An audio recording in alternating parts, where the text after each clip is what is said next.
வணக்கம் அன்பு உறவுகளே. இந்த நிற்கிற இடம் பிரான்ஸில் குட்டி யாழ்ப்பாணம் என்று சொல்லப்படுகின்ற தமிழர் வர்த்தக மையம். அந்த இடத்துல நிற்கிறோம். இந்த மாதம் டிசம்பர் மாதம் என்று சொன்னாலே இந்த கிறிஸ்மஸ் கொண்டாட்டங்கள் எல்லாம் உலக நாடுகள் முழுவதும் கலகட்டும்.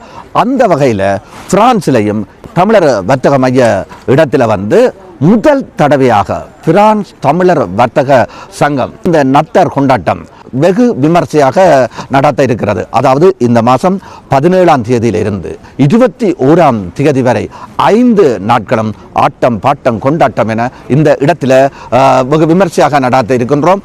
அந்த வகையில் இந்த 5 நாட்களும் பிற்பகல் 5 மணியிலிருந்து இலங்கை, இந்தியா உட்பட எல்லா நாட்டு நடன நிகழ்வுகளும் இந்த இடத்துல அலங்கரிக்கிறது. அதே நேரத்தில் சிறுவர்களுக்கான விளையாட்டுகள் அனைத்தும் இலவசமாக இங்கே ஒழுங்கு செய்திருக்கின்றோம். அன்பான உறவுகளே, நீங்களும் இந்த இடத்திற்கு வருகை தந்து இந்த நத்தார் கொண்டாட்டத்தை எமது வர்த்தக சங்கத்தோடு இணைந்து மகிழுமாறு உங்களை அனைவரையும் அன்போடு அழைக்கின்றோம். நன்றி.